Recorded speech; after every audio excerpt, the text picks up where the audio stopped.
Terminal bis Purwokerto suasanane ora tau sepi déning gumregahing manungsa. Ora maidut, Terminal Kota Kripik sawijining terminal bis antar kota antar provinsi. Gumregahing manungsa nggambaraken anane panguripan ing donya. Padha makarti miturut kaprigelane dhewe-dhewe.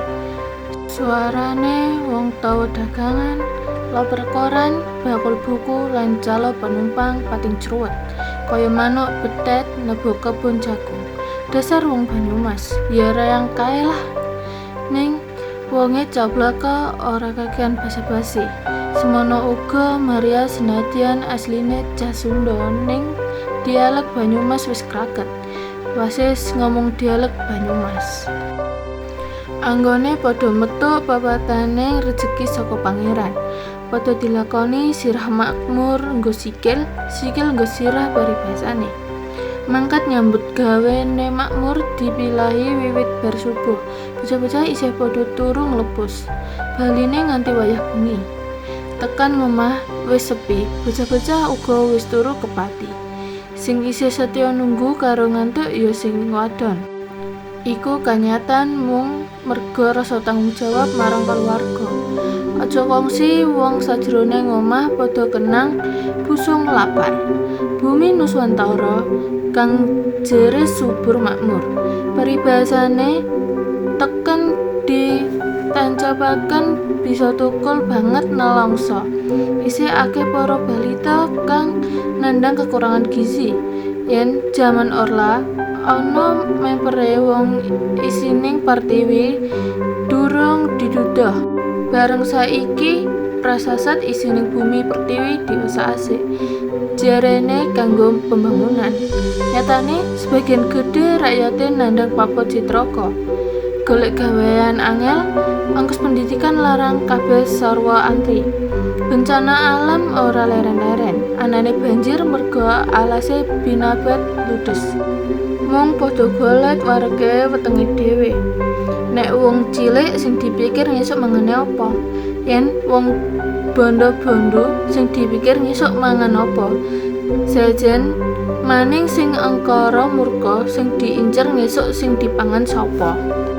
Maria munggah bis jurusan Tasikmalaya.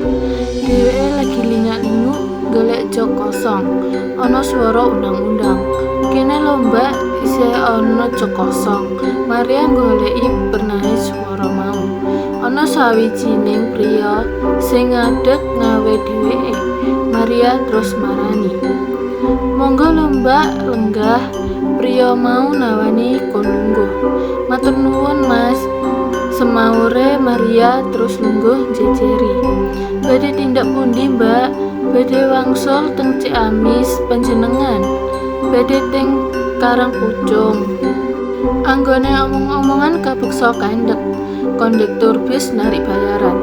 Bareng arep bayar, wis kedisian dibayar dening priya anyar katon. Ora gelem diganti. Kandhane kantonge lagi kebek. Ning nek dheweke wis duwe anak bojo rak melasi. Belanjane dadi kalong. Nek isih joko sekarepe. Ah, mbuh ana apa-apane dirasake dhewe. Bis wiwit ngleser ninggalaken terminal. Dalan gerilya ditelusuri. Tekan prapatan Tanjung Menggok Ngiwa. Wong sakloron isih padha menengan. Lagi golek jalaran nggone buka wicara. Priya mau tetungkul bukai koran. Maria kelingan nembe tuku novel nang terminal. Judule Maria Ummul Mukminin saka Lembah Nil.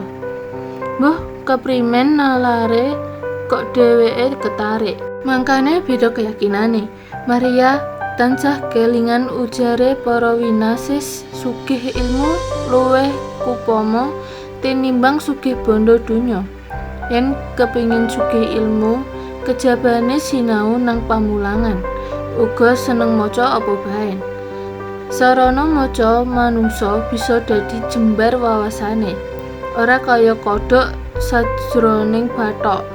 Apa maning yen bisa nular-nularaken ilmune sugihe matumpuk-tumpuk. Bisa terus tular tinular Ora ana pedote dadi amal kang tansah mili selagine donya durung kiamat, sejen karo sugih donya. Apa maning nggone golek donya kanthi dalan sing nerak prapnataning negara lan agama. Donya pating blarah, uripe ora jenjem, tansah ginubeng rasa salah, tansah sumelang. Bisa nggawe kujeme keluarga merga mlebu kunjara. Mula saka kuwe Maria tuku buku mau, idep-idep kanggo nambahi pangerten lan pembanding. Playune bis tekan desa nutup dalane wiwit minggak-minggak kaya ula ngelangi. Pak supir kudu waspada lan ngati-ati. Yen grusak-grusu bisa cilaka kecemplung kali Serayu sing banyune klimpah-klimpah kaya bengawan. Mergane kali Serayu dibendung kanggo ngileni pesawahan ing daerah Banyumas sisih kidul lan Cilacap sisih wetan. Banyune pating klirap kena soroting surya, kaya mutiara sinebar ing ora-ora. Ing kono kene katon sawetara wong lagi padha njala numpak prau mancung. Ing pinggir kali retep-retep wong sing lagi padha mancing. Sesawangan mau banget mengengsamaken ing Pandulu. Luweh-luweh yen Pemda Banyumas gawe prau wisata. Minangka nambahi PAD-ne uga bisa kanggo nyengkuyung papan wisata Kali Bajen kang dununge ora adoh saka bendungan Serayu. Mbak, siki wis meh tekan Karangpucung. Sedelo maning aku mudhun. Nek oleh aku njaluk alamate. Nuwun sewu, aku nungkak kromo culuke Arifin sing durung kober ngenalaken. Kanggo apa to Mas, semaure Maria api ora? Jare nek ora kenal ora sayang, panggodane Arifin. Nyoh kiye kartu nama baik, asmane ndika sinten Mas? Celok baen aku Arif alias Arifin. Nuwun sewu, cek Sunda kok basa Jawane wis pinter. Sapa nyana? Panggodane Arifin. Urip salawas-lawas nang kota kripik yen ora bisa basa Jawa, mbok ora bisa kecantol cowok Jawa no Mas. Jawabe Maria moh kalah. Krungu jawabane Maria, Arifin kumudun jiwel jane. Ning wong nembe kenal mbok diarani cowok uraan. Arifin wis mudhun, Maria kijenan ora ana penumpang anyar. Kanggo ngisi wektu, Maria njukut buku sing nembe dituku. Terus dibuka miwiti maca Desa Hifna ing Laladan Mesir. Desa kelahirane Maria Al-Qibti. Wis diyasa masjid kanggo asung pakurmatan marang Maria. Dheweke salah sijine garwane Rasulullah SAW saka njaban rangkah. Dheweke sering dadi inspirasi kanggone muslimin saiki nalika arep padha methik puspaning ahli kitab kang romane Maria saka Romawi keturunan Koptik. Duwe rupa kang banget sulistya, kulite putih resik, alise jlirit kaya rembulan tanggal sapisan. Ati-atine ngunduk turi, rambute ngandan-andan, janggane ngulon-ulon, pipine duren sajuring. Pokoke kurang candra luwih rupa. Duk ing Uni abad kaping 14. Panguwasa kaum Koptik Mesir dicekel dening Muqawqis. Nalika semono lagi nampa utusane Rasul sallallahu alaihi wasallam, Hatib Ibnu Baltaah kang tinanggenah minangka duta ngaturaken nawala marang Muqawqis. Isi lan tujuane ngejak manembah marang Gusti Allah sawiji. Yen ora gelem sok tembe para ahli kitab bakal nanggung dosa-dosane kaum Qibti. Senajan Muqawqis ora nyarujuki nanging penampane kanthi santun, ora kaya panguwasa Kisra ing Persia. Utusane Rasul kanthi dipercaya. Bareng Hatib pamit muga-ugi menehi bahan panganan sacukupe kanggo ing perjalanan kanggo nggawa pisungsun. Dipilihaken kewan kuldi sing rasa-rasa, uga jaran sing bregas-bregas sing gawe gumune Khatib sak rombongan. Isih dikanteni wanadya loro kang sulistya selisih Maria lan adine Sirin. Apa kang katindakaken muga-ugi kanthi ikhlas minangka tanda pakurmatan marang Rasulullah. Maria unjal ambegan, kok jeneng tokohe wanita muda jenenge. Anggone maca kapeksa leren bise wis mlebu terminal Ciamis. Dheweke terus mudhun njujuk pangkalan angkot.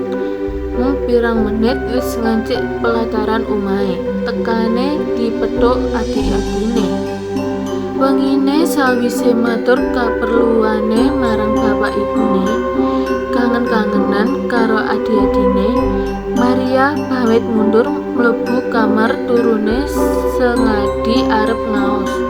Kasur kang mendut-mendut ora marai Maria bisa ngremake mripate.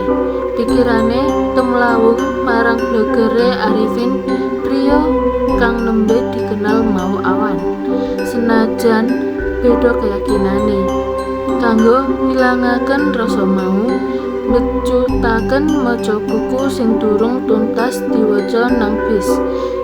Iring-iringan rombongan utusan Nabi wis teken ing satengahing padang pasir Arabia. Saben-saben rombongan leren ing wektu tinamtu, Maria lan Sirin padha nggatekaken soroh bawane rombongan. Padha ngadeg madhep kiblat, tangane sendakep ngangkat tangane temungkul, banjur sujud ing lemah. Nalika wayah surup surya lan bengi anggone ngibadah dikanteni kalimat lan dingerteni dening Maria lan adine. Kalimah mau ngemu surasa memuji marang Gusti kang akarya jagat. Ing kalodhangan ngaso Khatib crita marang Maria lan Sirin, panjenengane nabi kaya panjalmaning manungsa kang swarga.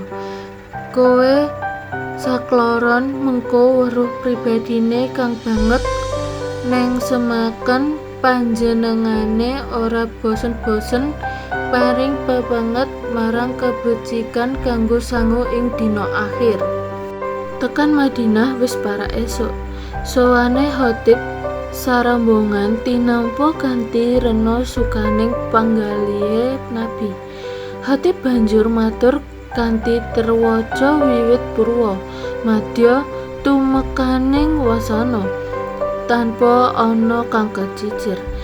Midanget palapurane Khatib, Rasulullah banjur ngendika, "Gaweya becik marang wong-wong Qibti, sebab satemene dheweke duweni rasa tanggung jawab serta ramah tamah marang sapepadaning urip." Liding cerita Maria ginarwa dening Rasulullah kaparingan putra kakung dijenengi Ibrahim, nanging umure ora cucut. Maria kaparingan gelar Ummul Mukminin. Dene Sirin dikramakaken karo sahabat Nabi kang jenenge Hasan ibnu Thabit. Pikirane Maria bali marang Arifin. Apa Arifin wis tau maca buku mau? Nek ngerti yen dheweke ora saiman, apa ya bisa kaya Rasulullah lan bapak ibu sakeluarga? Bisa kaya Muqawqis?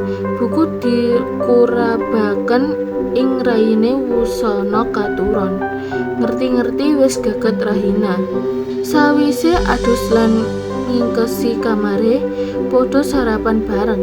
Rampung anggone sarapan lan kebutuhane dicukupi, Maria pamit maring bapak ibune, diteraken adine menyang terminal sisan karo manget sekolah. Tekan pondokan dipetuk Ani konco kos sing paling rumaket. Bocahe centil, omongane ceplos-ceplos, dasar bocah aji barang basa Banyumase yo nyeklok temenan. Mbak, aku mau esok nembe tompo telepon sekang cowok. Nek niteni omongane kayane sih cowoke sih ganteng. Kandane Ani karo ngacungaken jempole. Kowe urusanmu An, jawabane Maria orang gaple blas. Mbak Ria apa ora keduwung panggodane Ani. Mbok nek ngomong sing jelas An. Cowok sing nelpon ngaku jenenge Arifin. Takon Mbak Maria, wis bali apa durung? Rimen nggo inung apa nak? Ana welingan apa ora? Pandesoke Maria. Dino Minggu arep mengenah. Maria terus ngebrukaken awake nang dipan karo mripate nyawang ethernet. Ani ora urus ketungkul bukai kerdus isi oleh-oleh Maria. Kaya ngono kuwi wis dadi kelakuane bocah kos yen kancane nembe bali desa sing diarep-arep mengoleh-oleh. Apa sing dikandhakake Ani dadi kenyataan. Arifin teko ing dina minggune nggawa oleh-oleh. Konco kos dikon kumpul kejabane kon kenalan bareng-bareng nyicipi oleh-oleh Arifin. Arifin pinter bawa rasa, mula sedelo-delo keprungu guyune sing padha ngrungokaken. Mas Ar, wis kerja apa isih dadi Joko Klantung? Si centil Ani ceplos-ceplos gawe risihe kanca-kancane. Kowe rahasia pribadi An, kok ditakokaken ora mutu. Lestari ngomentari. Ngene lho Mbak Tari, yen Mas Ar wis duwe gaji, mbokan kena kanggo plorotan, paling ora kena kanggo utangan. Ngono lho. Krungu ocehane Ani mesti bahan sengsaya regeng, guyon maton. Sesambungane sengsaya rumaket dina Minggu wektu kang mirugan kanggo sapatemon Maria lan Arifin. Anggone ngrantam dina kang bakal dilakoni dijarak dening Arifin nang papan wisata. Jare rembukan ing alam bebas luwih romantis. Papan wisata kang kanggo sapatemon ing antarane Baturaden, Masjid Saka Tunggal lan Taman Kera ing Desa Cikakak Wangon. Maring daerah Cilacap ing Teluk Banyu, Hutan Payau, Benteng Pendem lan wisata bahari nelusuri pesisir pulo Nusa Kambangan tekan Poncot Wetan sing ana pulone Majeti. Ujaring cerita ing pulo mau tukuling kembang Wijaya Kusuma.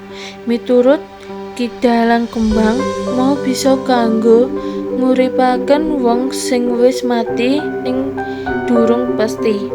Lan kembang mau saiki dadi simbol Pemda Kabupaten Cilacap. Nek maring kaburnen antarane Gua Jati Jajar, pesisir Ayah lan pesisir Petanahan. Dina Minggu jane dina kanggo kebaktiane Maria. Nanging saiki wis dilalekaken blas. Maria wis mantep nulat Maria ing cerita. Ora jalaran kumuduh bisa kesambadan urip bebarengan karo Arifin. Kabeh-kabeh wis ana garising pasti. Mbak Ria saiki dening ora tau maring gereja. Tembungane Ani siji-sijine kanca sing wani kandha tok tel senajan Ani muslimah. Krungu pitakone Ani, Maria mung mesem. Tangane Ani digandeng mlebu kamare. Ani ndomblong weruh owah-owahan sajroning kamare Maria. Kamangka dina wingi isih rinengga lambang keyakinane. Saiki wis resik diganti kaligrafi syahadat Allah lan Muhammad. Ing sajodake peturon ginelar sajadah lan alat sholat. Ani terus ngerangkul karo pemecap alhamdulillah. Maria anggone dirangkul sangsaya kenceng pangkrangkule. Maria ngomong lirih, kepingin dadi Ummul Mukminin kaya ing cerita buku iki. Maria karo menehaken bukune ginaris jangkaning pesti. Saiki Maria wis dadi jatukramane Arifin sing dadi karyawan Dinas Pariwisata Pemda Banyumas kang sinengkuyung dening bapak ibune